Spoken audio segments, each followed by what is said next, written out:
hondurenha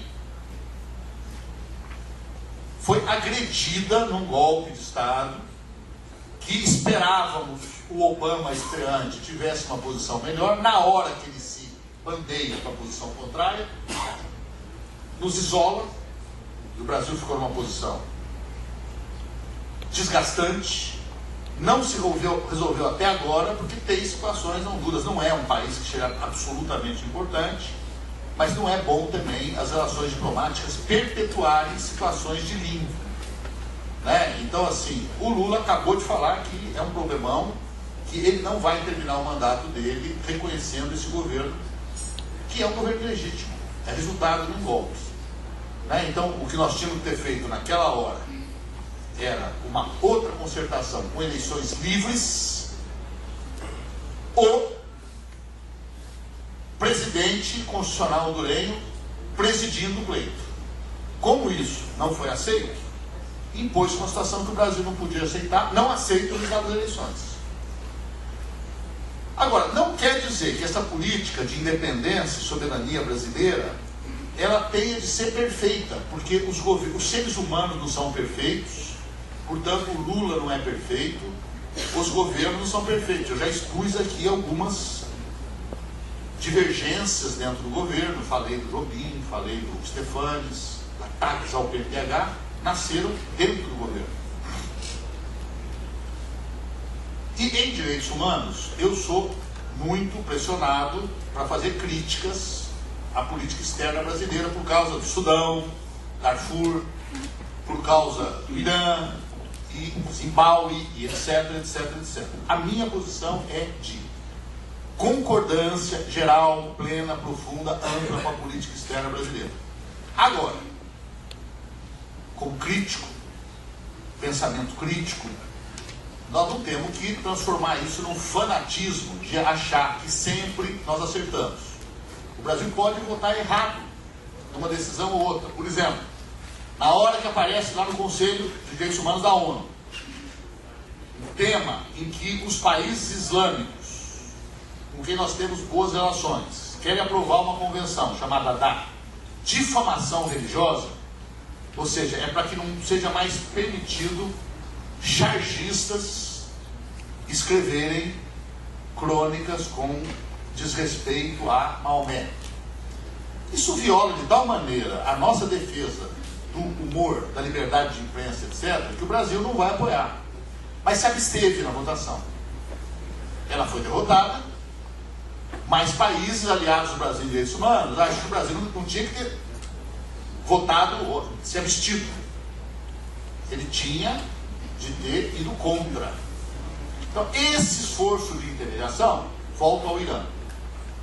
O Lula fez bem em ir ao Irã? Fez bem. E aplicou no Irã uma carta que Obama tinha mandado. É que Obama foi cercado pelos seus generais do alto comando, e já há documentos relatando derrotas do Obama em reuniões de alto comando lá dentro. Então há um isolamento sobre ele também. Ele rompe, volta atrás, deixa o Brasil pendurado na brocha sem escada na questão do Irã, porque aí consegue, inclusive aí a própria China recua, a Rússia recua e o Brasil sofreu uma derrota. A posição do Brasil foi errada? Não foi. Agora, eu também, como titular dos direitos humanos, não posso ficar 5 anos no governo em silêncio sobre Ahmadinejad. Eu não posso. O que eu tento é falar pouco, porque na hora que eu falo, a imprensa vem toda para cima de mim. Um dia eu falei, esse ditador, no meio de uma entrevista, o Estado de São Paulo botou em primeira página, nunca me dá primeira página para nada. Ministro chama Ahmadinejad de ditador. Aí, claro, o Celso Amorim me liga, quer saber se é aquilo mesmo, né? É do ponto de vista técnico, é ditador, sim. Não, mas do ponto de vista não sei o que, tal, ó. Celso, vai lá e fala para os iranianos que o cara dos direitos humanos é assim mesmo, ele faz umas declarações, etc. Tal. Agora, aí então, pode haver erros. Agora, os erros não são o que alguém lembrou aqui, que é a leitura do PSDB.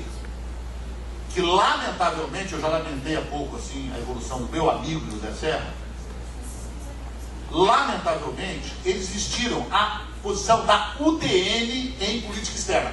O que é bom para os Estados Unidos é bom para o Brasil.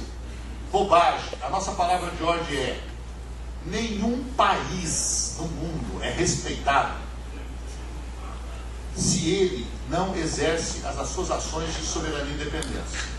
Nós temos a situação já várias vezes complexa do México, que o México tem uma questão que é o fato de estar ali com aquela tremenda fronteira, agora muro, e ter aderido à agenda norte-americana. Então, quando vem crise financeira, é o país que mais sofre, né? Os americanos criam seus mecanismos de proteção, injetam dinheiro nas empresas falidas, não socorre as mexicanas. O México nunca vota contra os Estados Unidos. Então, aqui na América do Sul, América Latina hoje, nas nossas reuniões, é tudo brincadeira. Na hora que entra o México, a gente já sabe qual vai ser o voto. Então a gente junta voto de Chile, não sei se vai mudar agora com Pinheira, Argentina, Uruguai, Brasil, Bolívia, Paraguai, Equador, Venezuela, aí vem Nicarágua, etc. Depende da votação, Cuba está junto, não está, né? E o México sempre alinhado.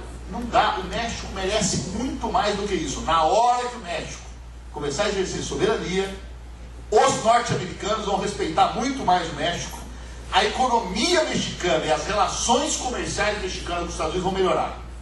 Porque o México é um país continental também, como o Brasil, com PIB comparável, população comparada, a riqueza cultural é fortíssima, tem tecnologia, tem universidade, tem indústria. Não é para manter essa visão que no fundo é que o PSDB propõe. O ex-embaixador brasileiro nos Estados Unidos, Rubem Barbosa, ele foi para a Fiesp em São Paulo, formou um núcleo de política internacional lá, que é um Itamaraty paralelo, para tudo o que o Brasil faz em política internacional. Está errado, está errado, está errado, está errado. E subjacente a tudo está: estamos nos afastando dos Estados Unidos. Isso é uma grande bobagem. Sabe que os Estados Unidos vão começar a respeitar o Brasil mais agora.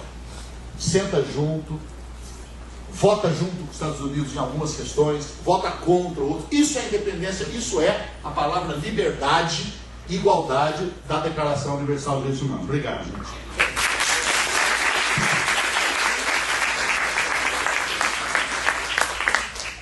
Agradecemos então a mesa, integrante aqui o ministro Paulo Mannucci, Paulo Abrão e o professor Celso Lara. Eu queria registrar aqui uma informação muito importante. Vocês perceberam desde o início do evento da mesa uma pessoa que não está aqui, não foi convidada. Então, isso em solidariedade aos alunos que estão sendo perseguidos, processados, aos 11 alunos, aos técnicos também, como a Lívia, e alguns professores. Tá? E eu digo também, professor que acusa professor, persegue professor também. Então, a nossa solidariedade aqui nessa mesa está para os alunos, então, e para todo mundo que está sendo vulnerados seus direitos humanos. Muito obrigado, gente. E a gente encerra essa mesa.